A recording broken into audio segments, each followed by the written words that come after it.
Dr. Yailombe. Of course, he knows me as Becky, my name. And how did you guys enjoy it? What did you think? I want you guys to start thinking of the question you want to ask, okay? Because I know Germono has been working on this. 2018. Okay?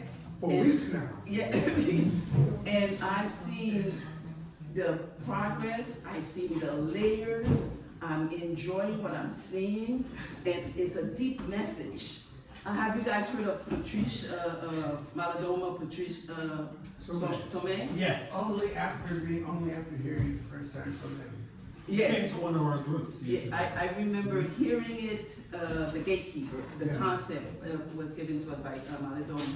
Maladoma is an ancestor now, Ibaye, may he rest in peace. He's from Burkina Faso. Okay, let's give a clap for Burkina Faso. I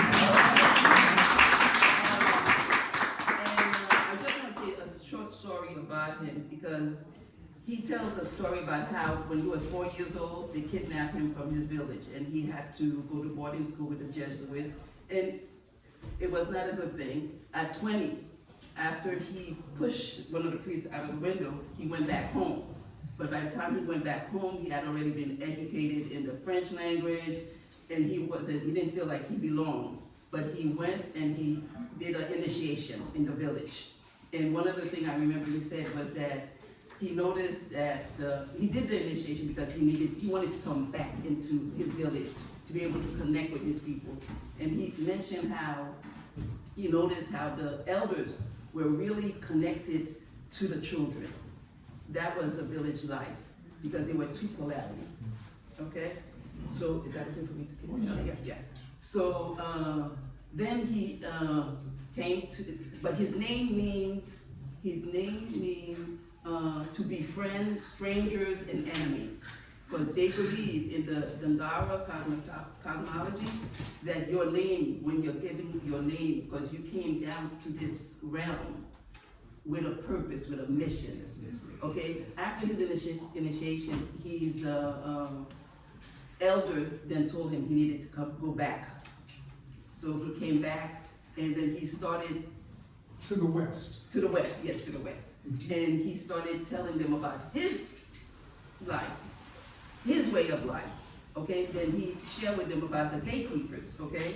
And that the gatekeepers have different aspects. And we have gatekeepers also here, okay? Like, I'm Haitian, okay? And when you think about, and when I think about Gede, okay, we talk about our voodoo tradition, and Gede, they talk about how he has his foot in the death and the birth, okay, medicine and death. And he talked about the gatekeepers and the different aspects, okay, that they play in his cosmology, the spiritual, as a spiritual intermediary, as one that maintains connection between the living and the spiritual realm. And he talks about how they are gender fluid, okay? There's no, well, it's not based on what you were born with, but it talks about the energy, the male and masculine energy, enabling them to mediate between gender and provide unique insight. And well, I know I'm a gatekeeper. Community role. They are integral to the ritual and ceremony, often leading, facilitating this event to ensure community spiritual well-being. Like yesterday, I joined Civico Dominicano, and we had a young lady who did all the ritual, okay? She cleansed us. She gave us that community, that wellness that we need. And the cultural recognition, and he talks about how, unlike the Western society, they marginalize the LGBTQI plus individual. But in Dangara, they honor them as gatekeeper for their spiritual gift and essential societal function. I should have just said that instead of reading it, right? Anyway, but now I'm here to moderate a conversation, and also I want you guys to start thinking for your question that you may have seen. I mean, I enjoyed this. I mean, can you imagine this? This is almost the same level as Wakanda, you understand? We're gonna get that money, right? The other thing I want to say is, I want to say to you, Germono, this creative energy, this universal energy, this transformation energy is apparent, because believe in yourself, you believe in your intention, and you collected the people that were right for you, the universe conspire with you, and here we are today. Okay? Okay, so now I'm gonna have a seat and I'm gonna ask my first question, okay? To Dr. Green and Germono. Yes, Dr. Green, organization, the Gatekeepers, right? The Gatekeepers Collective. When did yes. you start the Gatekeeper? In 2013, following our having hosted a weekend-long symposium with Dr. Toussaint, that we called Radical Healing, a Gatekeeper's Call to Action, Yes. at Aaron Davis Hall at City College. He was here. And he bequeathed us. Yeah. Wow, you were lucky. Yeah. Wow. We were fortunate. Fortunate. Yes. Yes, I didn't have an opportunity to meet him, but I listened to his audio books, and I recommend you guys look him up and listen, because he really, everything you hear in here is packing what he's saying, okay, the lies, okay, and how we have, with divine consciousness, having a spiritual experience in this human body, in this material world, you know? All right, so my first question is, from Soku's journey that we all witnessed, okay? Being born, being special, not knowing it, and and then falling into it. What lesson can we take from Soku's journey, especially about hiding who you are versus embracing your truth? And this invite for personal reflection also. Well, I think when I think about, so I have surrounded myself with transformative artists from the time I got to New York in the early 2000s. And I did not know at the time, because they were not all out, that we were all SGL or queer. But I noticed something. So I grew up in the church. And in the church, we call this like special gifting or special, secret sauce, but essentially divine sauce, if you want to call it that way. We would call it the anointing. That's right. And I would always say, she can kill me later. I would always say to Crystal, I'm like, that she is anointed. Whether people understand what that means, like this child is anointed. And like, She is. and Naj and Baron and all of the people that I sort of came up with in New York, all same gender loving people that had this like thing that was like just a little bit above just being skilled and talented. So I think that anointing, transformative power elevates when you are doing it from an authentic place, and when you are doing it in from a healed place. I think that the most powerful healers are healed, and the most powerful storytellers are telling their actual truth and living in their authenticity. So being who you are, all of who you are, even though we were talking about the light and the dark earlier, incorporating all, I wish you had all been here. It was anointed. Like I was like crying through this whole session this morning. But incorporating the light and the dark, the things that we think are shameful, that's all of that is a part of you. And that's what causes, I think, true power and transformation, or a different level of that. You want to say anything about that, Dr. Green? Well, it strikes me that here in this society, we are frequently pressed, urged to conform, to assimilate, and to aspire to, for lack of a better framing, to whiteness. And with that, by that, and for that, we can lose track without support and encouragement for being who it is we incarnate to be. We can lose track of ourselves. People who are threatened by differentness will attempt to punish people for being different. Right. And erase differentness. And it is for those of us who know the difference, for those of us who, as Germono instructs us, have managed to find support towards healing and aligning with our own specialness, uniqueness, and reflecting that as we move through the world. We are charged with supporting other people in aligning with their uniqueness. Yes? Yes. And that's the charge of the gatekeepers as well. Yes. I'd like to just add, I refer to myself as two-spirited. I know at 9 years old, okay, I had to give.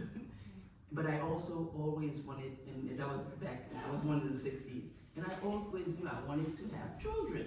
But as I was growing up, and this movement, this whiteness, this control, they were trying to put you in a box. This is what you can do if you were this way. This is what you do. I refused it, okay?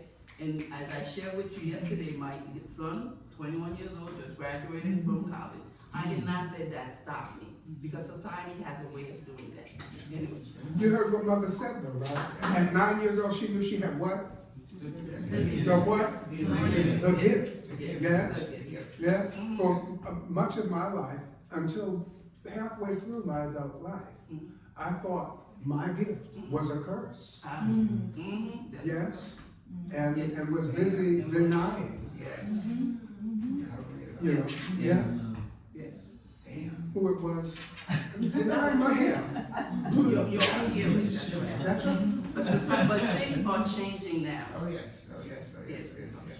Okay, so I'm gonna segue into to the question that's gonna spark discussion around representation. How did you choose to place a queer black boy at the center of the revolution? And what message does that send about leadership and power? Multiple reasons. One, yes, representation. There are not a lot of queer black protagonists in anything. No. Theater, movies. And for those that, when you say something like that, sometimes there's pushback. Oh, what about this character? What about that? If you can list them, there's not enough. I was like, well, if you compare that to all of the white protagonists and heroes, it's not enough.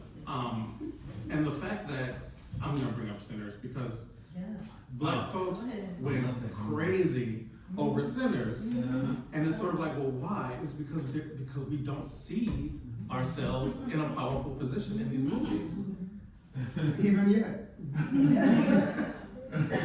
Yeah. But it's sort of like we're thirsty for representation. Yes.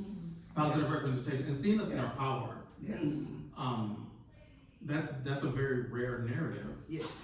That's why Black Panther was so powerful. Yeah. Like he kicked everyone's ass. That's right. And like there was no sad, like that was the story. Yeah. So yeah, that's very important to me. Also, as Maladona said, there is an energetic level that SGL queer people have, I believe this, that allows them not only to access, he would say different portals, but the physical and spiritual, but also to look to someone and say, you should think about this, like this is your gift, or maybe you're more aligned with this. I've seen that over and over and over within the community. But then also to be able to bring balance to the community. This Maladona writes about this extensively, and we've seen this in our own community, especially the Black people. The people that are the ones that are taking care of mom and making sure the cousins don't fight, and like taking care of everyone that's sick, like it's usually us. And that's a role that was very important in indigenous cultures. The reason that this started with my research with Maladoma in West Africa, but as I expanded that, before the world was colonized, this was all over the world.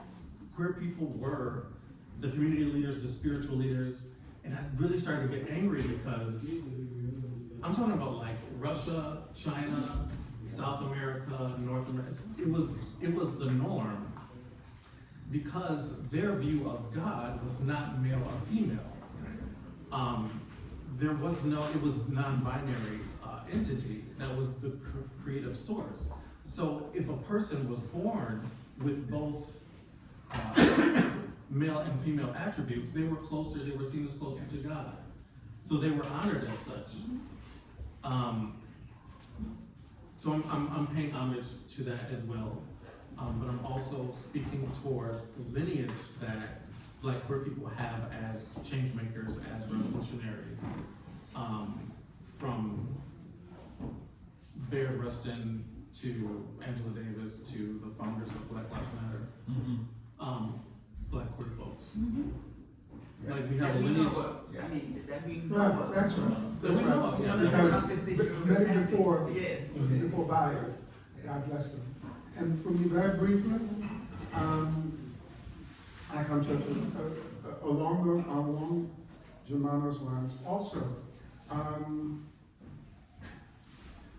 Joseph B. Very poignantly stated that Black men loving Black men, and I think of it a little differently, African men loving African men is a revolutionary act. Yes. And African people loving ourselves Yes. is a revolutionary Yes. act. Yes. Loving ourselves Yes. such that we can love each other, yes, is revolutionary. Yes. And that is our charge. And I said, charge! It's time for us to unlearn isolation, because we've isolated ourselves because we think something's wrong with it. And like the theme of Rasanblaj, reassembling, regathering, to remember, to resist, and to reimagine, and that's where we at. We have to start at a place where we recognize the dignity and respect other people.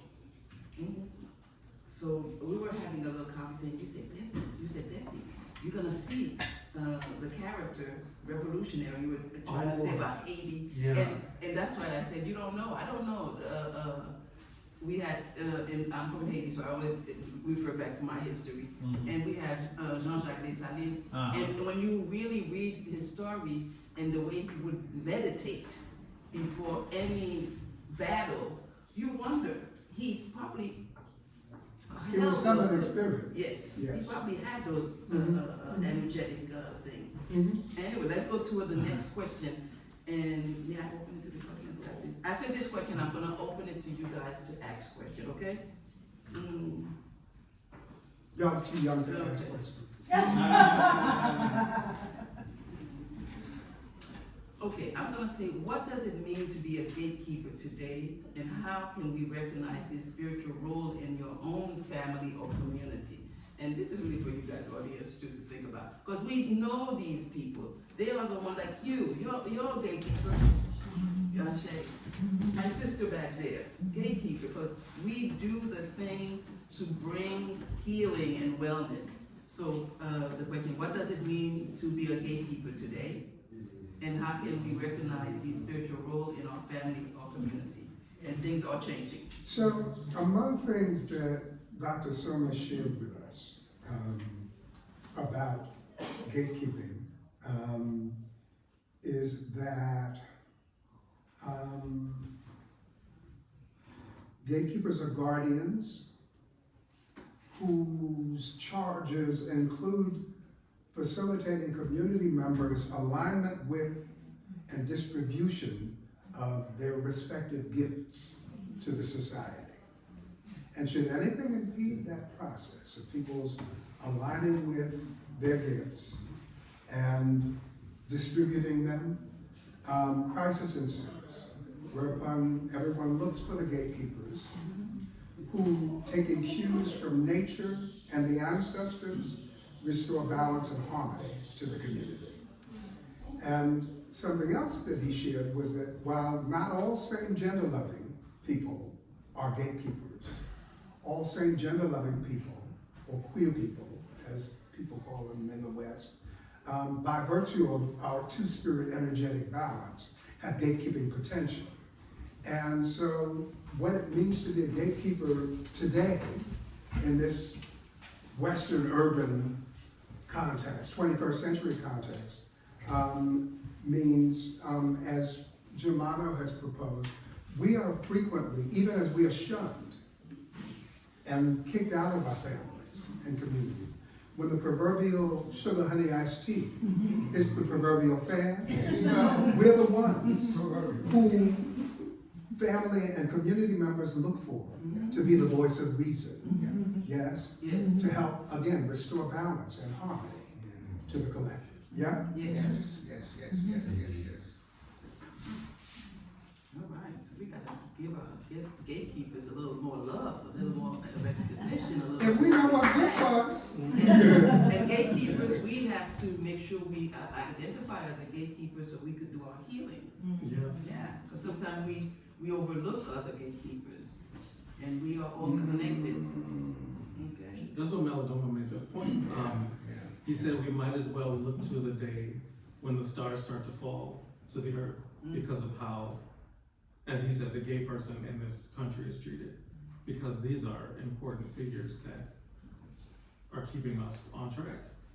And if they are not in their rightful place, if they're not doing the work that they are being born to do, then we all suffer. Yes.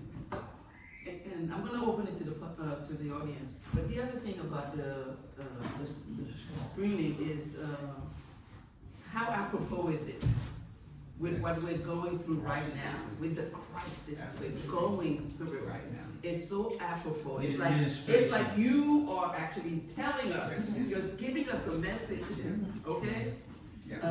And we need to really look at it, okay? So we can really find that order and that balance and that harmony, because we could see what's happening here and we can hear it on the news.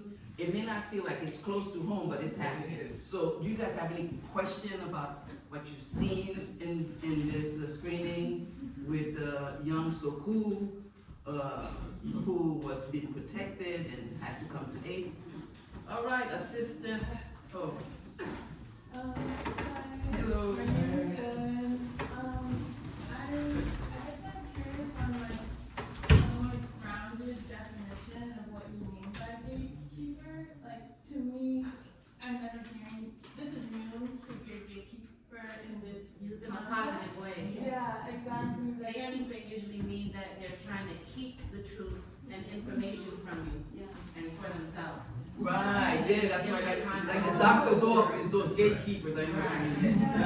Trying to block us from the gates.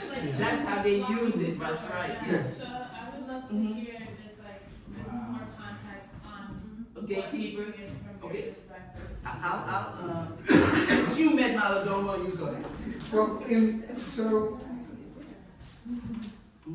as we use it, as the term was bequeathed to us again by Dr. Malodoma Patrice Somé and his wife, Sobonfu Somé, in the Dagara people cosmology, the Dagara people of Burkina Faso, West Africa, there live a group, they live on the margins of society, a group they call gatekeepers, who again are guardians, who are protectors of the community, yes? Yes. And whose responsibility, among whose responsibilities include supporting community members, aligning with their purpose, yes? And aligning with and contributing their gifts to the society, yes? And in this world, in this context in which we are operating, same gender loving people, he told us, frequently are gatekeepers. Yes? And so that's that's part of our charge, whether we're conscious of it or not. Yes? Yeah. So, when I first heard the word gatekeeper, it was at a meeting. I was like I just said before, I knew of it in my own tradition, but gatekeepers are individuals who bridge the physical and spiritual realms, ensuring harmony between the community and the spirit world. And the Dangara people were that sect in Burkina Faso that held that position. But then Sodoma explained that we ourselves are gatekeepers because we are the one who embody the spirit where we can, same gender loving, not same gender, people who are, how would I say it? We have both feminine and masculine energy. And we have better insight to help and like I shared, I didn't want society because I felt this, but I'm very powerful. Okay, when I walk in a room, people tell me Becky, and I'm like, I don't even understand it. That's because no one have ever really taught me that I had this and how I could. But I knew for myself, I wasn't gonna let that energy overwhelm my feminine energy in becoming a mother and doing what I wanted to do. So that's what he said, right? Individual who bridges the spirit and the physical. And the physical. Also, just for the word gate in that gatekeeper, Malidoma talks about portals to the other realms, and he literally had to go through those portals in his initiation. So gatekeepers are managing the gates to these different portals. So that's why they're between the planes, the gates between the physical plane and the spiritual plane. And we gotta remember, Western society plays with words, okay? They take our word and they do all kind of things with it. So you gotta become aware when you're reading, because they do that. So any questions? Just along that thread, and we were talking about this yesterday, is that the whole notion of this experience that we're having for the last 2 days is an act of looking at this coloniality that has been imposed on us by this culture that is not our own, by this culture that we inhabit because we've migrated here. And so we're bringing with us all the true indigenous spirits that we carry, those twin hats that we carry with us.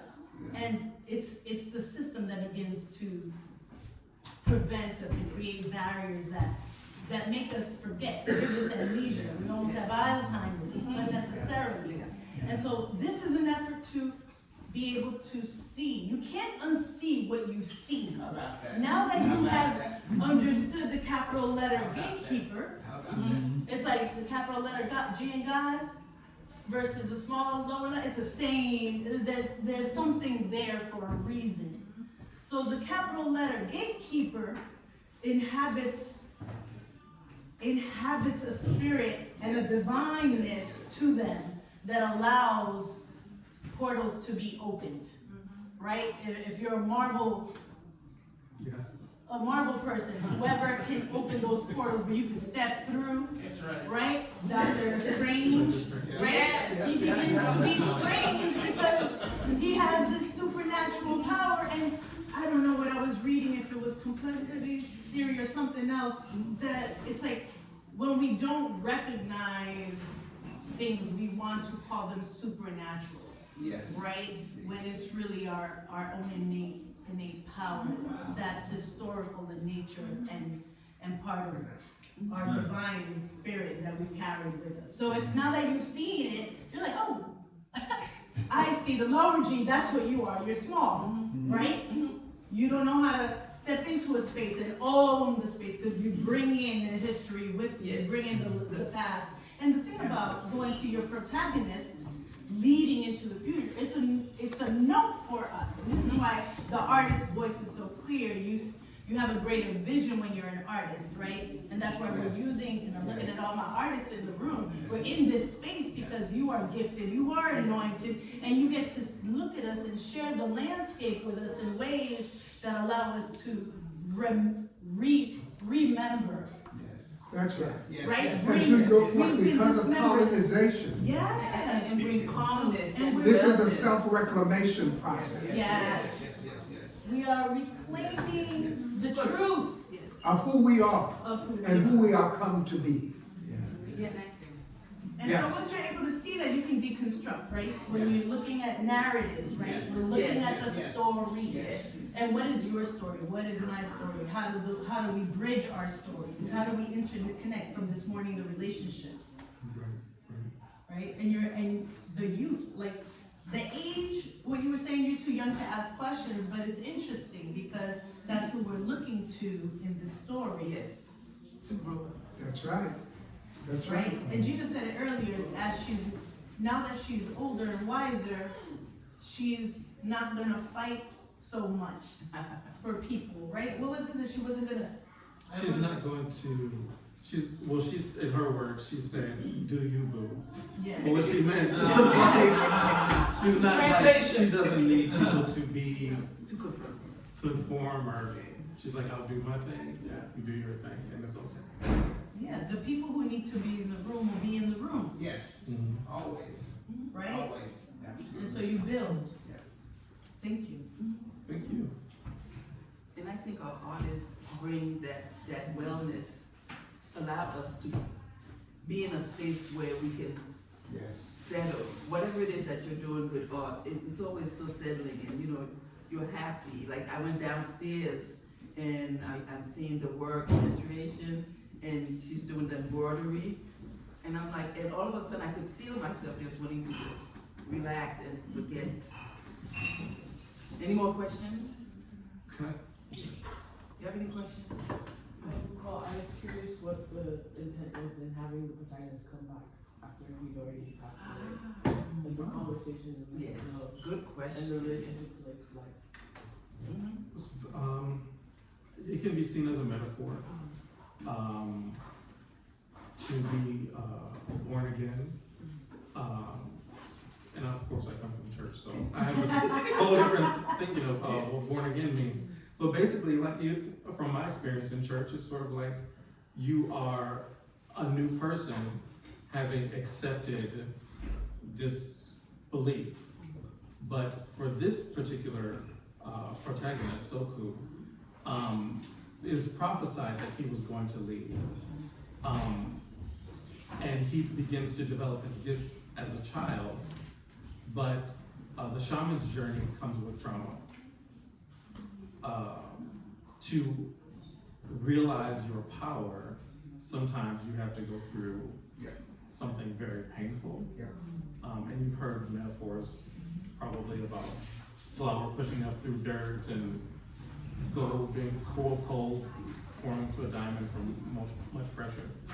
But through that trauma, he started to become aware of his gifts.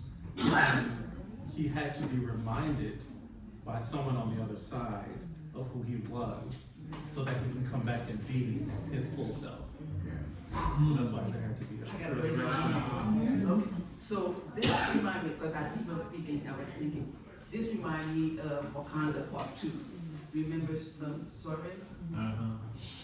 She became very angry. And when she took the medicine, she thought she was gonna see somebody different. Who did she see?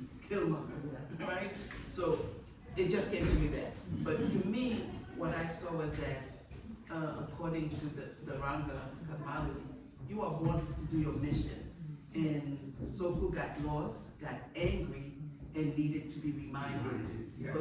Because part of it, we're here to complete our mission. If we say we're spirit never dies.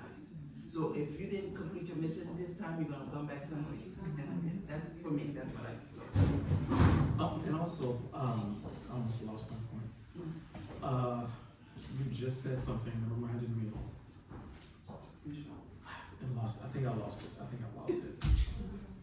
She had to die. Oh, yes, okay, so the little snippet of Bondome when she says, I told you when you were young, your gift lies in your sensitivity.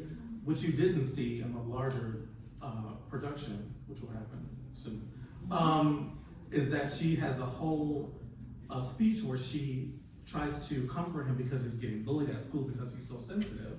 And she says, in my village, sensitivity was a gift. It means that you were aware when other people are asleep. And so she tells him in that scene, like, this is a gift and please don't lose this because we need you to be sensitive. Right. And vulnerability and power, as distinct. But we live in a society, a Western society that make it seem like you gotta be a rugged individual. And we need to really be more conscious, okay, and stop pushing our young men, male children, and to be more compassionate. I mean, as of late, my son, very sensitive, I have a little state group, and he's very compassionate, and in the past, it would be like, stop crying, no, you don't have to, no, allow them to be themselves, so they could bloom.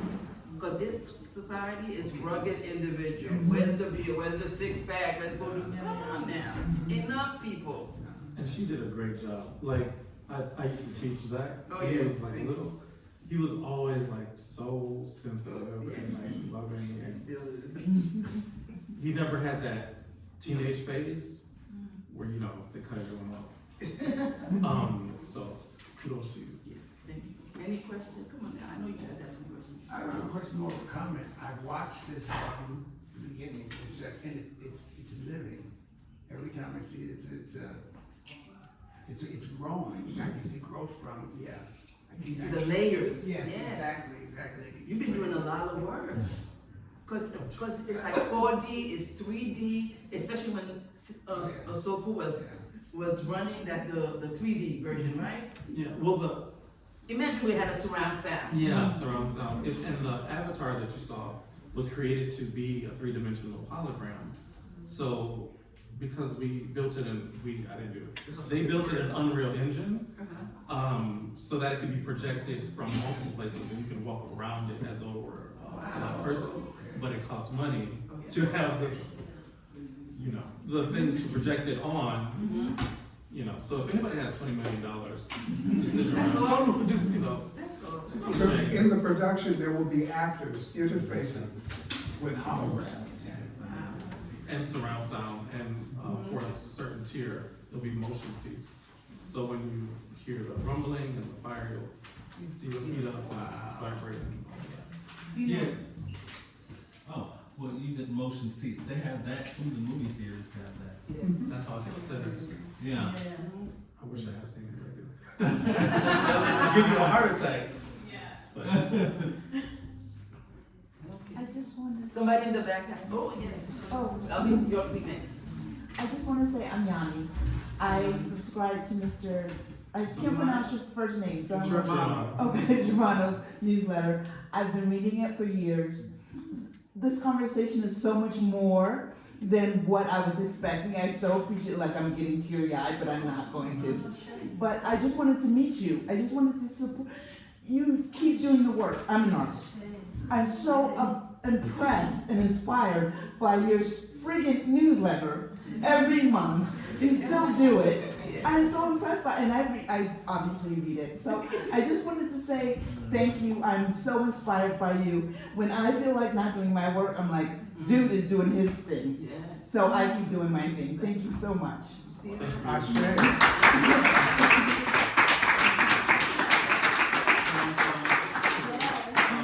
I want to say thank you because I think the lesson for me this year was resilience. Because I went through hell for the past 2 years. And when I write these things or put music out, I'm just like, nobody's listening to nobody's listening to this. I have like 3 followers. But that means so much to me that you are engaging and you've been moved because that's why we all do this.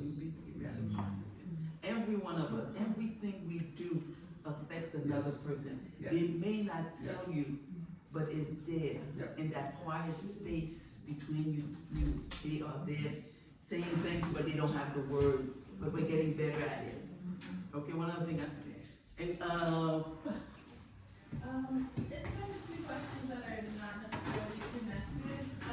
One question is, like, when you were collaborating with all of the people that allowed you to put all of this together, I guess, what was the process? Because it feels very rooted in, I don't know, it just feels like a big spiritual experience. So I'm curious, like, how did you, like, attract the people that you work with to make this happen? And then my second question is for the panel, what, like, within, like, trying to remain sensitive and not, harden in the world that we exist in, like, what are ways that you remain soft and, like, preserve your sensitivity in what feels like an overstimulating, space? That's a whole conversation. that's a great question. That last one is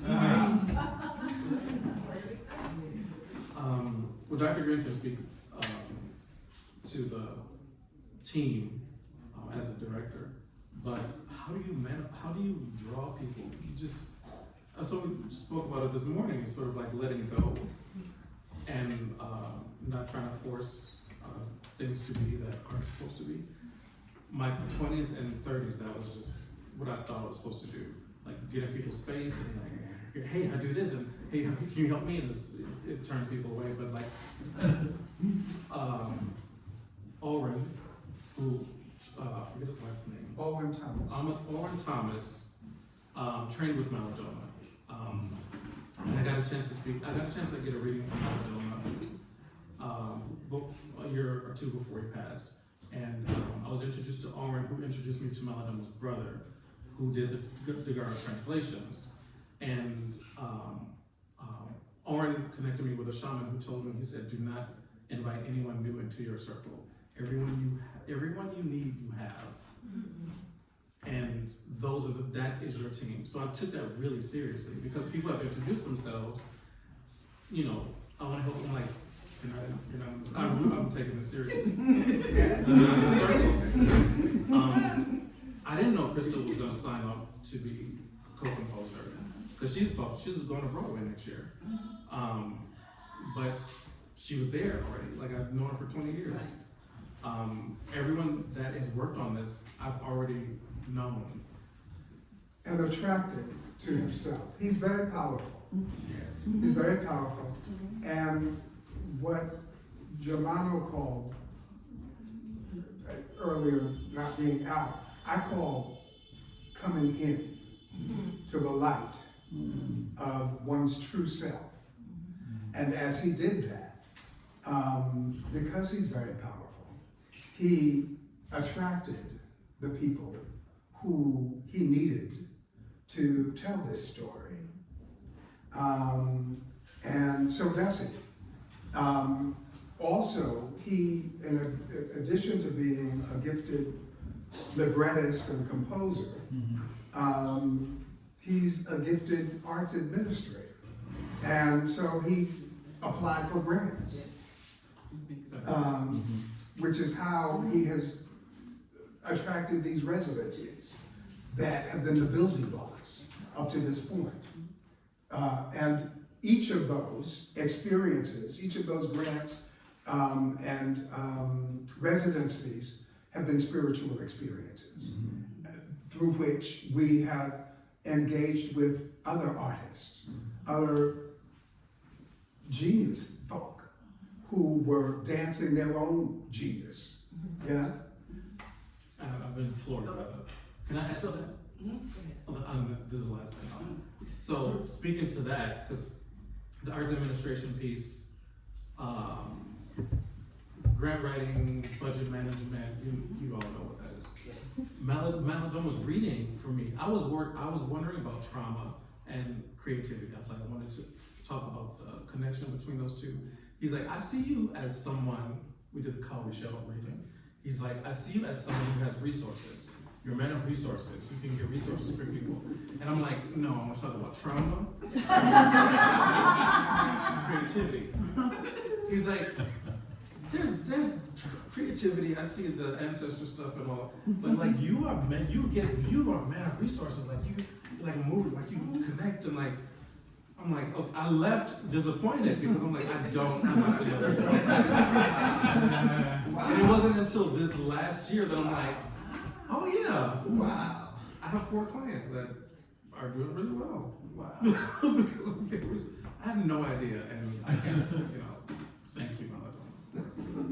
So what I wanted to kind of clear up with what you said, that in your 20s and 30s when people stay you needed to do that. Yes.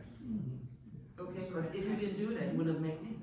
You understand? Yeah. We need to do what we have to do, but as we go on this journey, because it's a journey, we grow, we become wiser, and we connect with other people, like with the reading. Like one of the things I do reading for myself. Divination is very important, and whether you act on it or believe it, but one day it'll pop, you'll be like, they did tell me that. So I just want you to know that you do what you need to do, because the 20s is a certain habit, 30 is another one, 40, rite of passage. And that's also the answer to your second question. By attracting to him, and by us aligning with our truth, the truth of who we are, we attract to us the people we need to support us, so that we can remain soft and vulnerable and sensitive. Yes? Yeah. In order to do what it is we have come to do. Make sense? Because believe me, here it is, you're doing this, like I said, this is amazing. I remember the first version he sent me, remember? Yeah. It was all animation. Oh, yeah. And today, look at this. So next time, you're gonna get that 20 million. You're gonna get the 20. No problem. No problem. I'm putting it in. She's connected. That's this. All right, any more questions?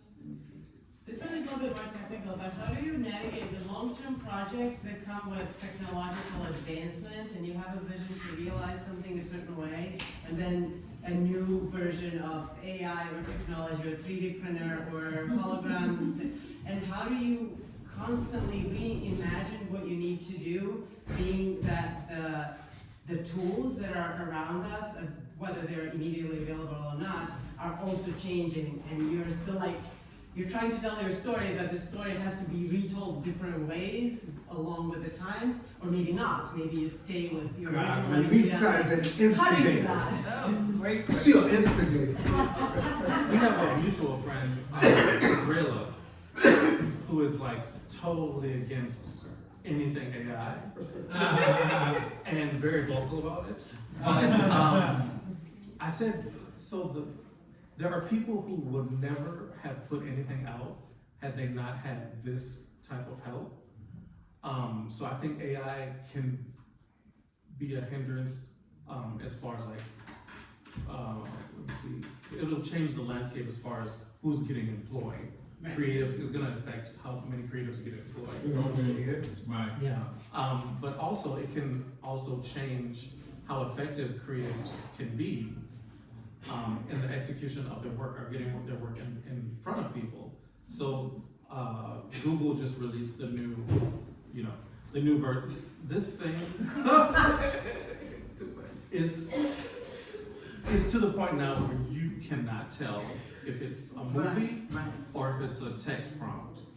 And it's sort of, I don't really have an answer, because there's ethical, moral implications, but then there's also so much opportunity for people who can't afford to hire a film crew to film their stuff. So for me, my entire plan has changed. I don't need to go to Unreal Engine to create a hologram now, and I don't need to pay $10,000 to have that done. So I can move faster with the tools that are available to me. What's the name of that Google? Is that an app? I forgot the name, but it's there's ChatGPT and there's other. Yes. There's different. I love ChatGPT. But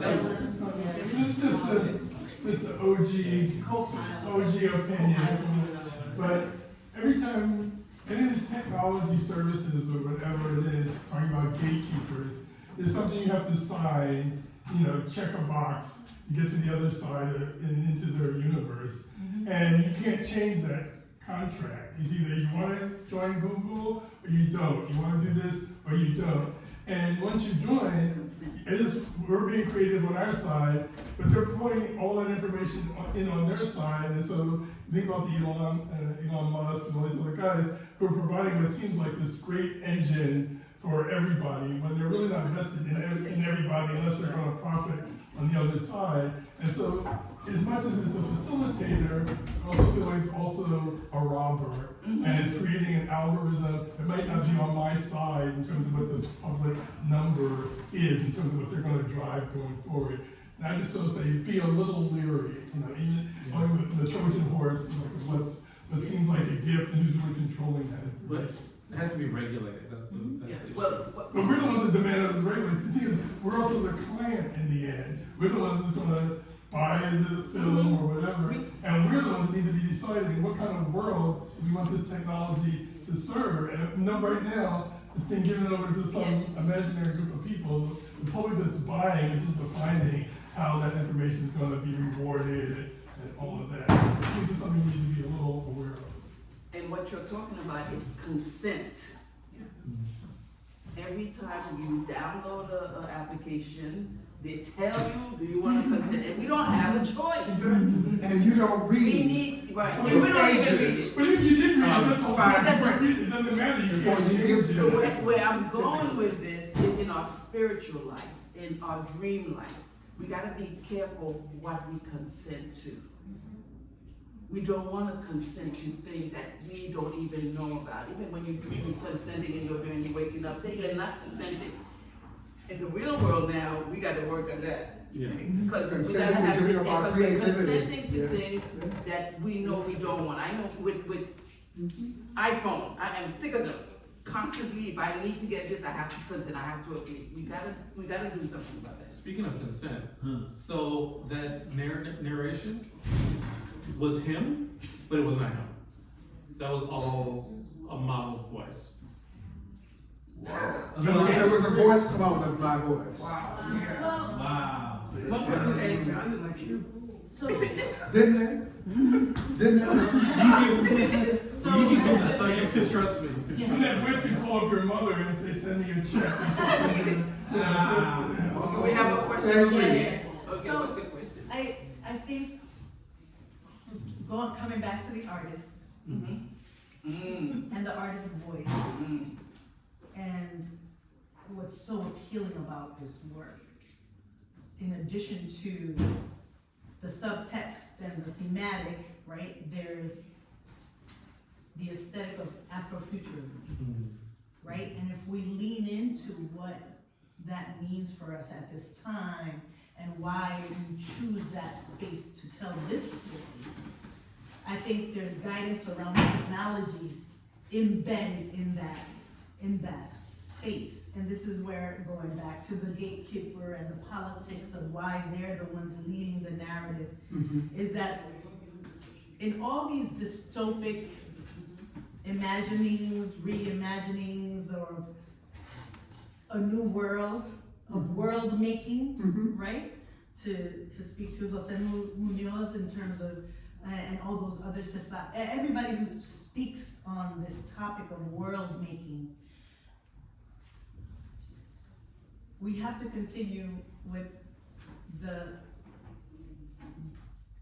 post-colonial, decolonial, decolonial, decolonial space. And I say that because there were people doing this decolonial, decolonizing at one point. And then we were post-colonial, we needed to look at that, and then wait a minute, then there's a new system that technology, with every new invention, we lose things. And so we have to then again begin to decolonialize to then get into this. So it's a cycle, right? Where this is part of life that we need to continue to stay engaged. And when we talk about consent, there's this word discerning that came up this morning in conversation that comes from wisdom that these conversations need to continue, right? They need to be intergenerational because as we pass the baton, right? They need to take that information recorded, take it in, and be able to apply it into a new order that's being created. And so we're gonna continue to have this conversation, but we get smarter each and every time. So to the point of AI, Like AI. to the point of AI is that we just have to be ahead of the game, and I think that's where Afrofuturism. So I'd like you to end with kind of this, just what we can use this form to do for us. In the same way that we look to literature to really allow us to reflect on our humanity, there's something that Afrofuturism does, and why you chose this that I would love for you to end on, that I think that will encapsulate a lot of the conversations we've been having in the last 2 days.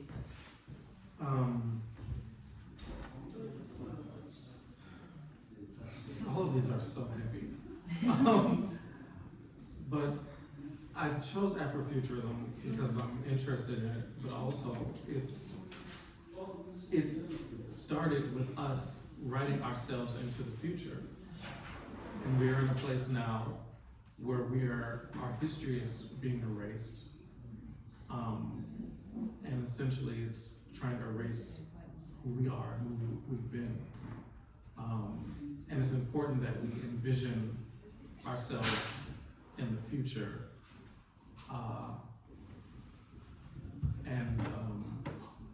Speaking to the lineage that we have, we've always been the emancipators and freedom fighters and revolutionaries.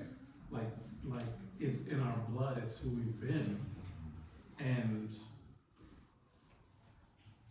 that, I believe, is how we will get over this current crisis, is to step into that lineage. I don't really agree with this particular writer, but one thing that she said that I do agree with, and you might recognize her, she said, African people are the parents of everyone on the planet. Right. We're the first people. And the world is in utter chaos, and the parents have to step in and straighten it.